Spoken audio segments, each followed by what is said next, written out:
Yes, so good morning everyone. We are going to continue our topic that is the जब्त and जमींदार। कल हम लोग ये टॉपिक पढ़ रहे थे बट वो उस टाइम हाफ ही हुआ था। So let's continue। मैंने आपको बताया था जब्त क्या होता है ना। ये जो टर्म है आप अभी भी सुनते हैं, मैंने ये कहा था। तो जब्त इज अ रेवेन्यू सिस्टम। ये आपका एक रेवेन्यू सिस्टम था, ठीक है। लोगों से टैक्सेस कलेक्ट करने का, उसको जो है जब्त बोला जाता है, रेवेन्यू सिस्टम। देन आपके जो जमींदार होते हैं दे आर दी इंटरमीडिएटरीज, ठीक है। जो आपके जो एम्पायर मुगल एम्परर्स के और पीसेंट्स के बीच का जो वर्क करते हैं, यानी कि जिनको हम बीच के लोग भी कहते हैं, जो क्या करते हैं, रेवेन्यू को कलेक्ट करते हैं। और रेवेन्यू को कलेक्ट करके क्या करते हैं, वो मुगल एम्परर्स तक पहुंचाते हैं, रूलर्स तक पहुंचाते हैं। उनको हम क्या बोलते हैं, इंटरमीडिएटरीज बोलते हैं। ये कौन कौन हो सकते हैं, they were the local headman of the village और पावरफुल चीफटेन्स, ठीक है। तो इनका क्या वर्क होता है, they have to collect the revenue. अब ये तो जब्त आपका रेवेन्यू सिस्टम था। हमने ये भी देख लिया कि जो जमींदार होते हैं वो रेवेन्यू का मतलब जो टैक्स वगैरह है वो कलेक्ट करते हैं। नाउ द क्वेश्चन इज कि उनको कैसे पता चलेगा कि हमें कितना कैसे रेवेन्यू जो है कलेक्ट करना है किसी से, किसकी कितनी जो है क्रॉप्स ग्रो हो रही है पर्टिकुलर फील्ड पे। तो उसके लिए क्या किया था, एक 10 इयर्स की पहले स्टडी करी गई थी, सर्वे किया गया था, ठीक है। तो वो सर्वे किसने किया था, अकबर के रेवेन्यू मिनिस्टर, जो कि कौन थे, तोदरमल थे, ठीक है। तो अब इन्होंने जो है टैक्स सिस्टम और रेवेन्यू सिस्टम इंट्रोड्यूस किया था आपका, ठीक है। बट ये टैक्स और रेवेन्यू सिस्टम इंट्रोड्यूस करने से पहले, लोगों में इंट्रोड्यूस करने से पहले उन्होंने क्या किया था, इसकी केयरफुली जो है स्टडी करी थी, सर्वे किया था, प्लानिंग करी थी, ठीक है। तो उन्होंने, इनकी ये जो सर्वे है वो 10 इयर्स तक चली थी, जो कि 1570 से 1580 तक इनका केयरफुल सर्वे चला था। ये सर्वे क्यों किया गया था, ये सर्वे इसलिए किया गया था ताकि वो जो है किसी के साथ जो है गलत टैक्स ना ले लें।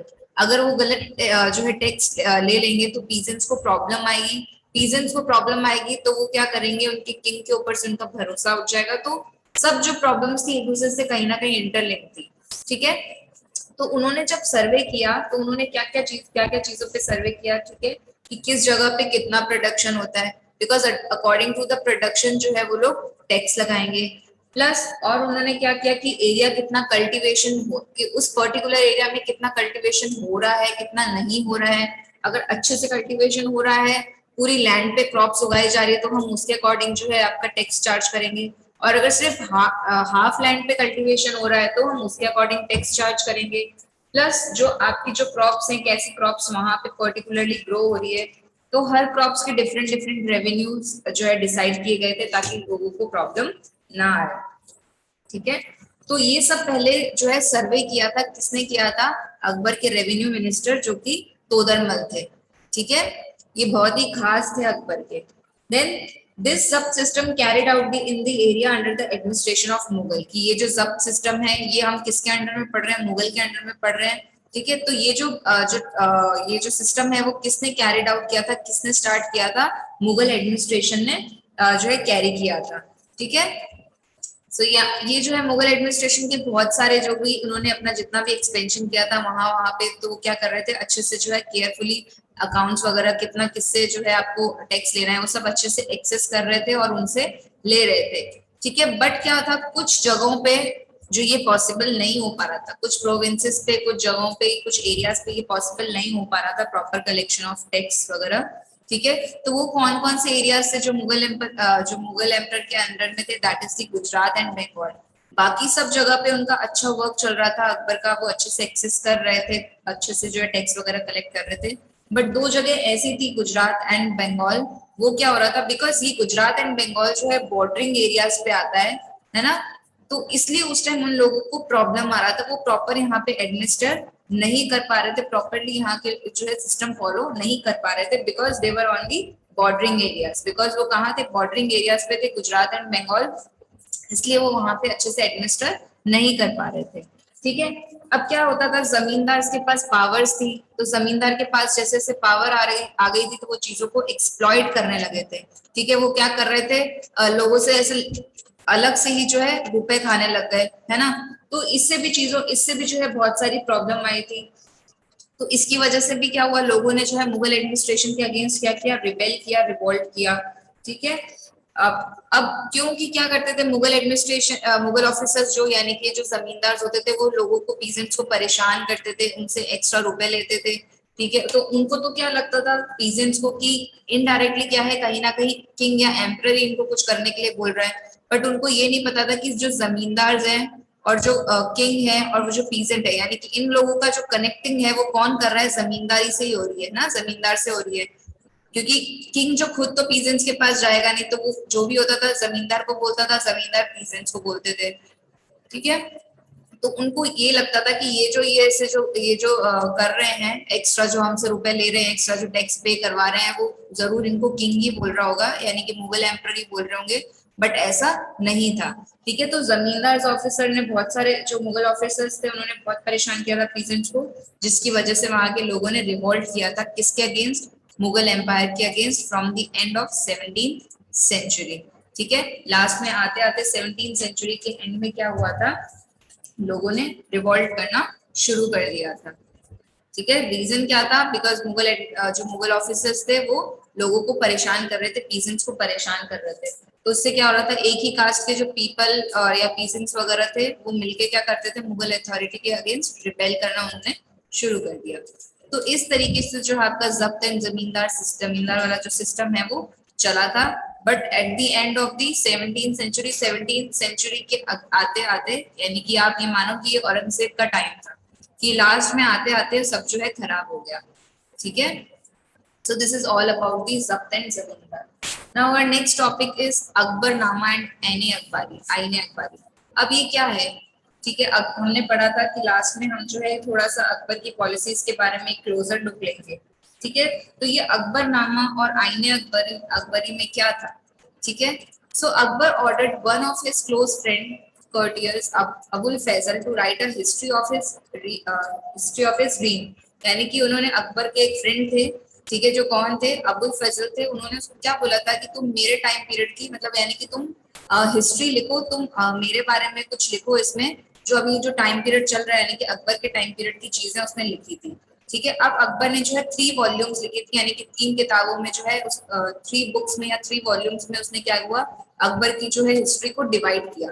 ठीक है, फर्स्ट जो है उसने, और इन वॉल्यूम का यानी कि जो 3 बुक्स थी उन पूरे वॉल्यूम का क्या नाम था, अकबरनामा। अकबरनामा मीन्स इसमें बायोग्राफी ऑफ अकबर, अकबर की बायोग्राफी के बारे में था, जो भी चीजें अकबर अपने एडमिनिस्ट्रेशन में करता था या जो उसके एंसेस्टर्स थे उन्होंने किया, या कुछ इवेंट्स वगैरह उनके हो रहे हैं, तो वो सब क्या हुआ, एक अकबरनामा का, एक अकबरनामा करके एक बुक बनाई जिसमें 3 पार्ट्स थे, आप ये कह सकते हो।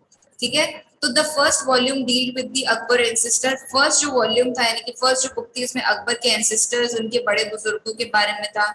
ठीक है, जो सेकंड वॉल्यूम थी यानी कि सेकंड बुक थी उसमें क्या था, अकबर के टाइम पीरियड में जो इवेंट्स वगैरह होते थे उनके बारे में था रिकॉर्ड। देन थर्ड में क्या था, जिसको अलग सा एक और नाम दिया गया था, आईने अकबरी।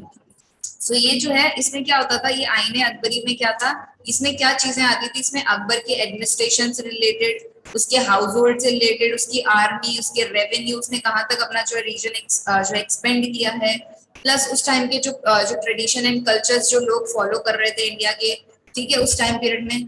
तो ये सब चीजें जो है आपको देखने को मिलेगी, प्लस इसमें आपको सारा जो है फाइनेंशियल डेटा डिटेल्स आपको देखने को मिलेगा। ठीक है, तो बहुत सारी चीजें थी। तो इस तरीके से जो है अकबर का जो लिखी गई थी अकबर के ऊपर बुक, वो 3 पार्ट्स में लिखी गई थी। ठीक है, पूरे बुक का हम क्या नाम बोलेंगे, जो 3 वॉल्यूम्स में जो पूरी बुक थी उसका पूरा नाम क्या था, अकबर नाम। बट फर्स्ट वॉल्यूम में क्या था, आप बता दिया आपको, अकबर के एंसेस्टर्स के बारे में था। देन सेकंड में अकबर के, आप देखो, इवेंट्स के बारे में था। देन थर्ड वॉल्यूम में पूरा अकबर के एडमिनिस्ट्रेशन से रिलेटेड, वहां पे जो उनके ट्रेडिशन कल्चर फॉलो हो रहे थे उस टाइम पीरियड में, प्लस आपका जो भी डेटा जो वो कलेक्ट कर रहे थे, कितना वेजेस कलेक्ट कर रहे थे, कितना रेवेन्यू वो दे रहे थे, वो सब उसमें मेंशन था आईने अकबरी में।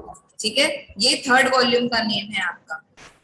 ठीक है, और ये जो बुक्स लिखी गई थी इनकी वजह से ही हमें जो है आज हिस्ट्री में ये सब चीजें जानने को मिले। अगर हमारे पास रिटर्न में कुछ नहीं है होता, या ये बुक्स वगैरह वॉल्यूम्स वगैरह नहीं लिखे हुए होते, तो हमें इन रिकॉर्ड्स के बारे में पता ही नहीं चलता, हमें इन हिस्ट्री के बारे में भी नहीं पता चलता। तो क्योंकि उस टाइमिंग पे ये रिकॉर्ड्स रखे गए, इसलिए जो है आज हमें इतना कुछ जानने को मिल रहा है। ठीक है, सो इवेंट्स वगैरह लाइक जैसे उनके कुछ बैटल्स वगैरह हुए थे, जैसे एक बैटल ऑफ पानीपत हुआ था, तो इसमें ये सब चीजें जो है सेकंड वॉल्यूम में उनके बैटल्स के रिगार्डिंग जो है बताया गया था। ठीक है, तो ये एक छोटी सी इंफॉर्मेशन थी कि हमें जो है, हम जो ये अकबर की पॉलिसीज के बारे में पढ़ रहे हैं, तो वो हमें कहाँ से जानने को मिला था, वो हमें बिकॉज हमें कुछ रिटन डॉक्यूमेंट्स या रिटन सोर्सेज मिले थे, जिसकी वजह से हमें ये अकबर की कुछ पॉलिसीज को और जानने को मिल गया। ठीक है, तो ये बुक जो है किसने लिखी थी, अबुल फजल ने। ठीक है, now next is the a closer look to Akbar policies. अब हम अकबर की पॉलिसीज पे आ जाते हैं। ठीक है, अकबर की पॉलिसीज पे आने से पहले एक छोटा सा टॉपिक और दिया हुआ है आपके नेक्स्ट पेज पे, दैट इज दी नूरजहां। ठीक है, हमने पढ़ा था नूरजहां का नाम, हमने आगे कहीं पढ़ा था, आपको याद हो तो, कि नूरजहां जो है किसकी वाइफ होती है ना। तो नूरजहां किसकी वाइफ होती है, नूरजहां जो है जहांगीर यानी कि प्रिंस सलीम की वाइफ होती है। ठीक है, प्रिंस सलीम यानी कि उन्होंने खुद को जो है अपना एक नेम दिया होता है, तो एक टाइटल उन्होंने सेल्फ प्रोक्लेम टाइटल खुद को दिया होता है, जो कि क्या होता है, जहांगीर। ठीक है, अब मैंने बताया था कि नूरजहां जो है, नूरजहां का जो है बहुत ज्यादा इन्फ्लुएंस था उस टाइम पे जहांगीर के पीरियड में, यानी कि कोर्ट में अगर कुछ भी डिसीजन लिए जाते थे तो वो भी थोड़ा बहुत डिसीजन को इन्फ्लुएंस करती थी, यानी कि वो इतनी उनको प्रायोरिटी दी जाती थी, या वो इतना उन्होंने अपना जो है वहां पे पोजीशन बना ली थी वहां पे। ठीक है, तो अब इनका स्टार्ट करते हैं, इनके बारे में कुछ हम पढ़ते हैं कि Mehrunnisa married the emperor Jahangir. ये मेहरुनिसा जो है नूरजहां ही है। ठीक है, शादी के बाद इनका नाम जो है नूरजहां हो गया था, पहले इनका नाम मेहरुनिसा था। ठीक है, इन्होंने क्या किया था, जहांगीर से जो है शादी करी थी, मैरिज करी थी। ठीक है, कब करी थी, इन 1611 में। ठीक है, और इन्होंने इनको क्या टाइटल मिला था, जैसे जहांगीर ने खुद को टाइटल दिया था, वैसे ही इन्होंने मेहरुनी साहब को भी जो है टाइटल दिया था, दैट इज दी नूरजहां का। ठीक है, अब इसमें क्या था, वो काफी ज्यादा लॉयल थी और सपोर्टिव थी। ठीक है, किसके लिए लॉयल एंड सपोर्टिव थी, जहांगीर के प्रति। ठीक है, वहां पे जितने भी कोर्ट में डिसीजन लिए जाते थे वो बहुत ही लॉयल्टी के साथ लिए जाते थे। ठीक है, तो वो ऐसे कुछ किसी में भेदभाव नहीं करती थी। देन नूरजहां का काफी इन्फ्लुएंस था, मैंने आपको बताया था जहांगीर के कोर्ट में। ठीक है, अब एक क्या हुआ था, एक कॉइन भी बनाया गया था, जिसमें क्या था, एक तरफ तो जहांगीर का था सारा, और दूसरी तरफ जो नेम था वो किसका था, नूरजहां का नाम था। जैसे हम आज के कॉइन्स में क्या देखते हैं, पिक्चर्स लगी हुई होती है ना, एक तरफ दूसरी पिक्चर है, दूसरी कॉइन के दो साइड होते हैं, एक हेड्स होता है, एक टेल्स होता है। तो वैसे ही उस टाइम पे क्या था, जब उन्होंने कॉइन्स बनवाए थे, ठीक है, तो कॉइन्स जो थे उनमें एक साइड में तो क्या था, जो है जहांगीर का नेम था, और दूसरी साइड में जो है नूरजहां का नेम था, बेगम नूरजहां का। तो सोचो, इतना ज्यादा इन्फ्लुएंस था, इतना ज्यादा लोग उनसे इन्फ्लुएंस थे, तो इसलिए जो है उनके लिए जो है जहांगीर ने क्या किया था, कॉइन भी बनवाया था, जिसमें एक तरफ उनका नेम था और दूसरी तरफ नूरजहां का। फिर इनका क्या होता था, और नूरजहां मतलब इनको एक चीज और बोली जाती थी, नूरजहां बादशाह be the lady of the age. ठीक है, इनको फर्स्ट लेडी माना जाता था, बादशाह बेगम थी ये। ठीक है, जैसे अगर क्या होता है, आपके रूलर के बाद अगर किसी लेडी से अगर कोई उनको कुछ सलाह मशवरा करना होता था, कुछ पूछना होता था, तो तो वो कौन करता था, नूरजहां करती थी। ठीक है, फिर इनके लिए और भी चीजें हुई, फरमान या ऑर्डर्स वगैरह भी जो इशू होते थे, तो उसमें भी जो है इनका नाम आने लग गया। ठीक है, तो मतलब आप देखोगे नूरजहां का जो इन्फ्लुएंस था काफी ज्यादा था, किसके टाइम पे, जहांगीर के टाइम पे, जहांगीर के कोर्ट में। ठीक है, तो ये सब चीजें हुई थी, उनके उनके लिए कॉइन्स वगैरह इशू कर पाए थे, उनका जो फरमान, जो ऑर्डर्स, कोई जो डॉक्यूमेंट होती थी, ऑफिशियल डॉक्यूमेंट में भी जो है उनको उनको मेंशन किया जाता था। ठीक है, उनके नेम की सील लगाई जाती थी, तो उनको जो है बहुत ज्यादा उस टाइम उनका चला था, इन्फ्लुएंस चला था, और बहुत ज्यादा इंपॉर्टेंस भी दी गई थी उनको। ठीक है, तो ये जस्ट एक छोटा सा टॉपिक था नूरजहां के बारे में, कि उनका बताने के लिए कि उनका इतना इन्फ्लुएंस था कि उनके लिए कॉइन्स एंड फरमान जैसी चीजें भी हुई, जिसपे उनका नेम मेंशन था। ठीक है, सो यही था आपका नूरजहां के बारे में। ओके।